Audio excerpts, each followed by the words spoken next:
Hey, what's going on, everyone? Joe Menza here, and in this one, I'm going to be looking at Myartscape's acrylic paints. And now, in the past, I had used their watercolor paints, and their acrylic is supposed to be their main focus, I guess. They've only recently got into the watercolor. So I'm going to be working on a piece of 16 by 20 canvas. And what I'm doing, you saw me hold up the bottle in the beginning, I'm using some retarder, and I'm taking their white and a little bit of water, and I'm covering my canvas in this retarder and white mixture. And this will help do some wet and wet without the acrylic drying too fast. I'm using the Hake brush and giving it a little spray of water.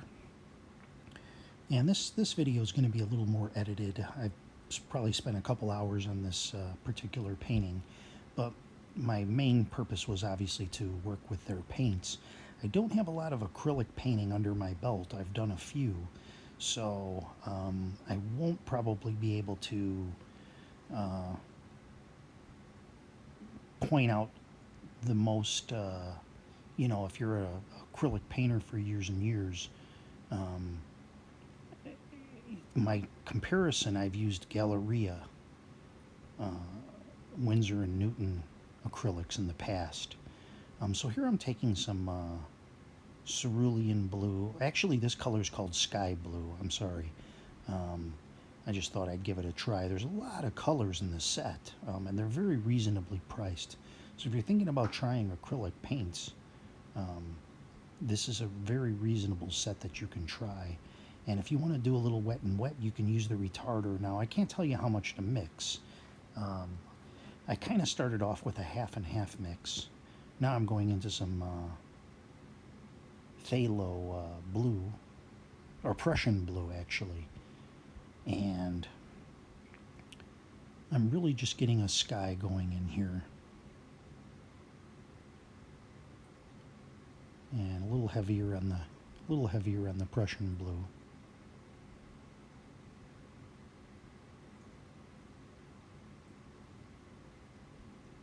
And you can see the colors are pretty vivid, pretty brilliant.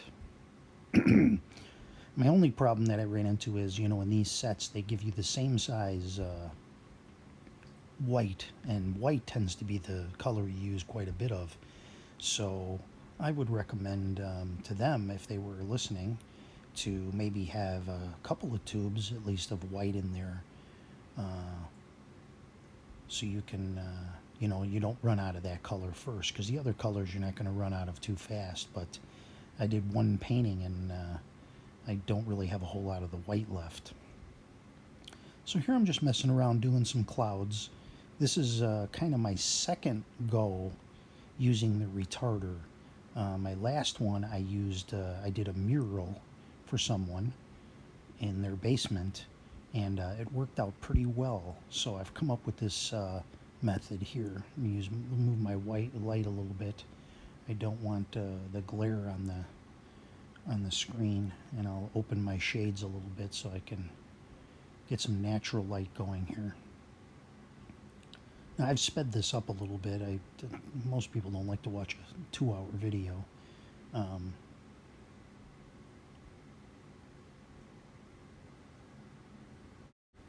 Now, they also gave me a set of brushes, and I'm going to use their fan brush. It's a nice set of brushes, very reasonably priced, in a nice case, hot pink case. But they sent me for free to try, so they haven't not paid for any kind of review. They just sent me to try the paints out, which is nice of them. I appreciate it. I'd probably order them again. I wouldn't have a problem. But they sell a lot of different acrylic paints in larger containers, so you can definitely get, unlike the watercolors, you can replenish your white should you need more, and you just need white or certain specific colors. They sell a lot of different colors on their myartscape.org website or on Amazon. So here I'm I've put in the darker color using Prussian blue, Payne's gray, and I'm kind of using the knife to just kind of getting rid of the excess paint here.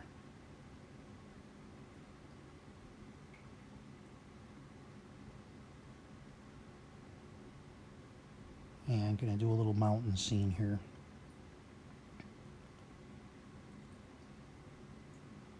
Got a little splash on my canvas. I just kind of want to fade this into the foreground.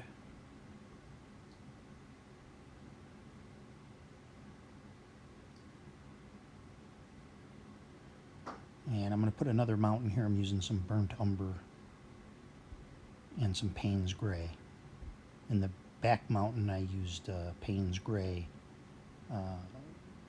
Prussian blue, and some Payne's gray just to make that nice and dark. Again, scraping away the excess and just kind of blending that in a little bit.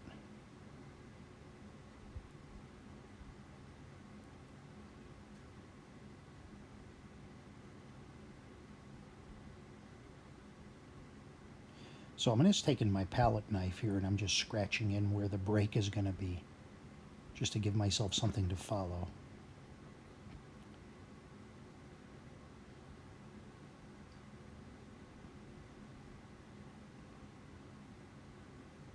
And I'm going to take some white here on my palette knife and just very gently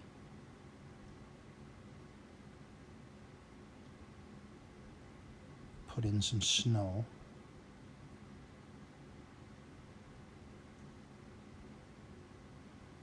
Where those peaks are. And if you're doing this, you have to do it very, very gently. Just you barely put any pressure on the knife.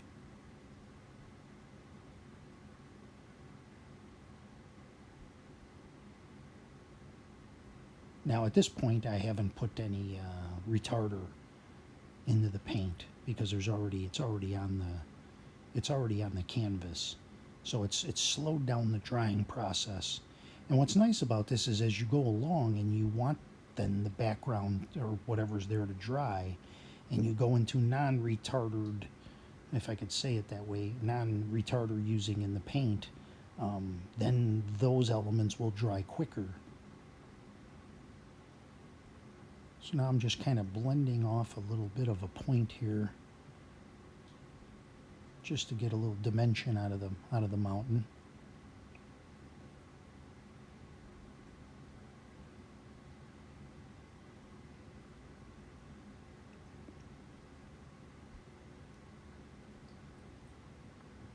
And I'll probably go back and do that a little bit more.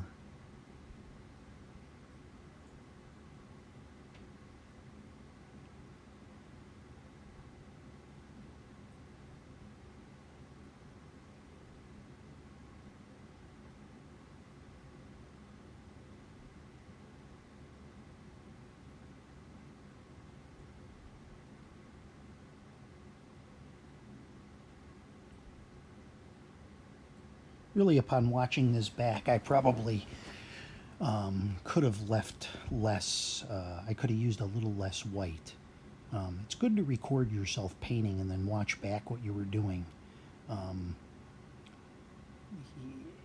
It's great to kind of see where you were going with something. And at that point, I could have probably left it. I think it would have been better left that way. But I'll come back in with some darker shades for that.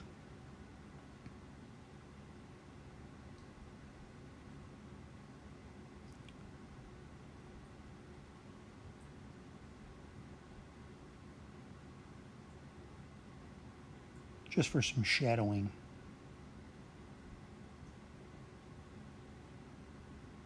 And that's a little bit of Prussian blue mixed with a little bit of white.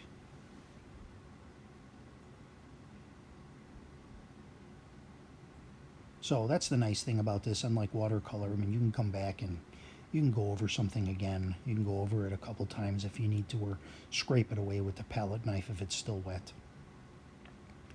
So now we'll go over to the mountain on the left.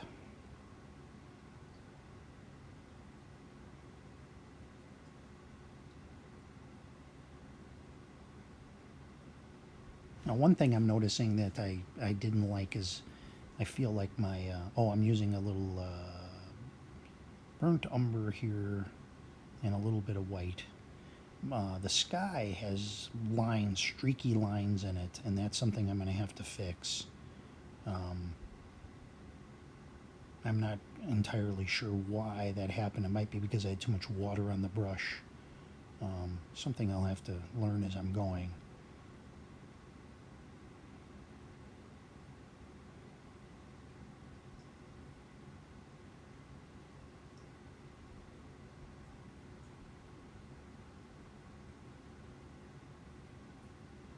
If you can, if you have a phone, you know, you set up a camera and record yourself paint so you can see what you liked that you did and what you didn't, and remember what you did for future times. Like, how did I get that effect, you know?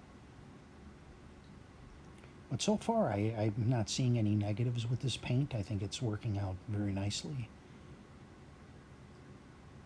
As I said, I've used the Galleria Winsor & Newton, and that paint's good too. It's thicker. I will say that the Winsor & Newton Galleria is thicker. It's a thicker paint. Is that a bad thing? I don't really know. I mean, it's probably depends on what you prefer.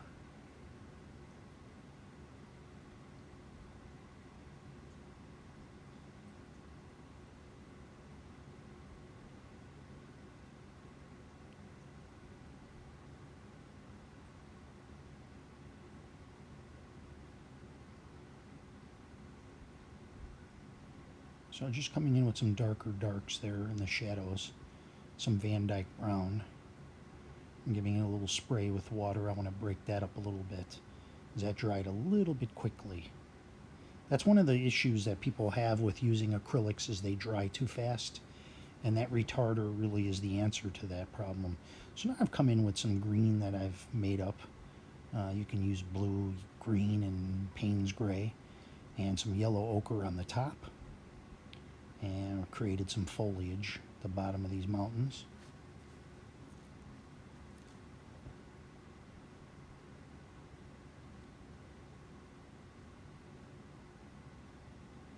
This is actually my first time using acrylic on canvas. I've used it on paper. Now I'm coming in with some burnt sienna. Thought I'd try a little underwash here. And try to come up with some varying colors. We'll have a river in through the middle. Giving it a little spray. Using the medium hake now. And again, back to the green to come up with some foliage with some water on the brush.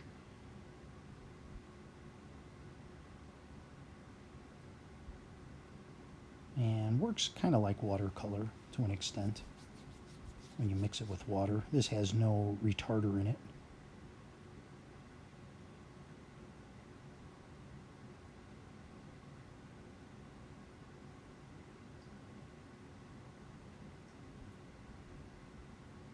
It's fun. I mean, if you like doing watercolor and you want to do acrylic, or maybe you didn't like the acrylic the first time around, that's how I felt. When you use a little of that retarder in there, you can definitely get more of that work time effect, longer work time, and it might be something that makes acrylic a little more approachable for you. Now I've added a little white to the back there. I want that river to kind of look like it's going off to the right into the distance, rather than having no reason for stopping there.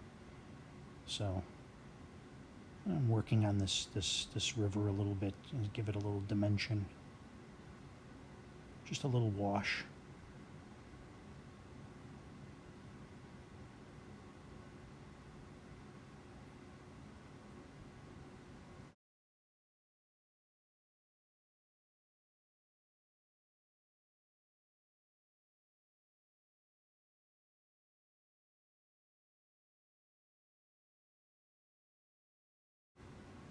One of the things that's nice about acrylic is you can go back to working from, you know, you can go to from dark to light, unlike watercolor where you kind of end up with dark at the end. So you can highlight things without worrying about the transparency factor. So in watercolor, you kind of have to work in reverse to an extent. So I've come in with a fan brush, and I'm just working on some foliage here.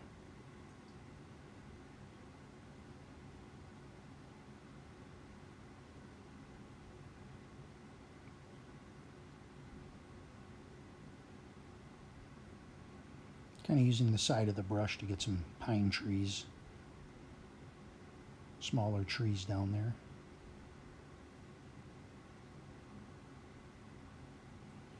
And a little bit of yellow just to kind of highlight that, just to make it stand out a little bit.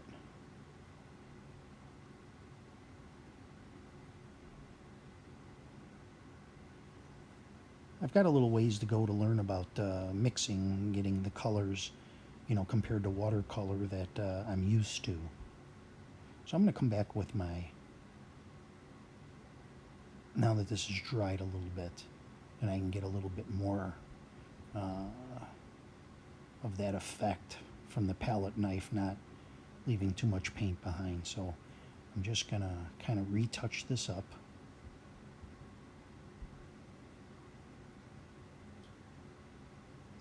And I don't know, that might be just a little too bright, but let's see how this goes over here.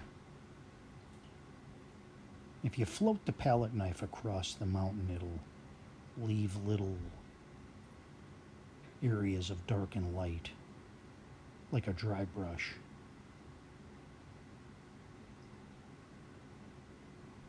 See, now that might be standing out just a little too much.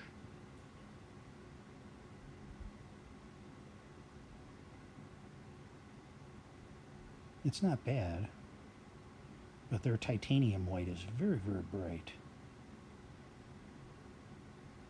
I could mix just a little ivory color into it instead of going with a stark white.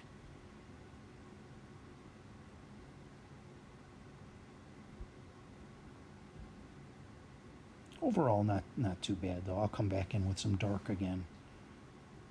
I'm just going to highlight along this river here. I don't mind completely the way it's turning out. In these times here, we're looking for different economical, you know, things we can do. If you have watercolor paper, you can paint that mixture of the white and the retarder on the paper as kind of a base or a gesso type thing. I'm just making some, defining these this banks a little bit.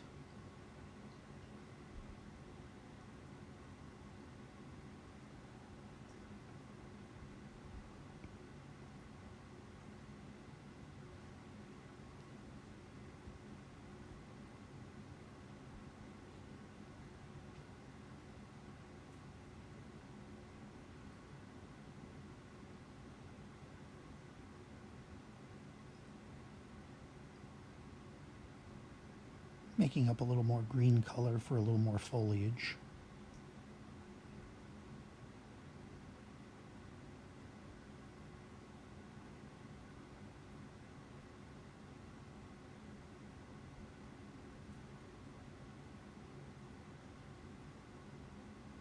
See, now I'm probably used to going stronger with paints from doing watercolor and expecting them to dry back. What you paint isn't what you get in the end. So you're using that room for error in watercolor to what you're used to expecting. But this, what you put on the paint, on the canvas, that is going to be the final color. So when you're mixing or when you're putting things on, know that the strength is, that's going to be there. So, well, this is about the end of my demo here. I'm using a little bit of Naples yellow. I kind of like this color, and just highlighting some grasses and things. But I kind of lost a little bit of footage when I was painting. I ran out of memory on my iPad, which has been a problem lately. I didn't buy an iPad with enough memory.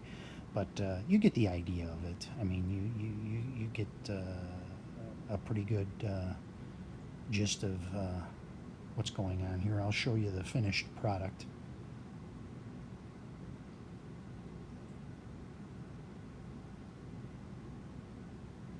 I put some blue and then some white in the water to look like a nice running river.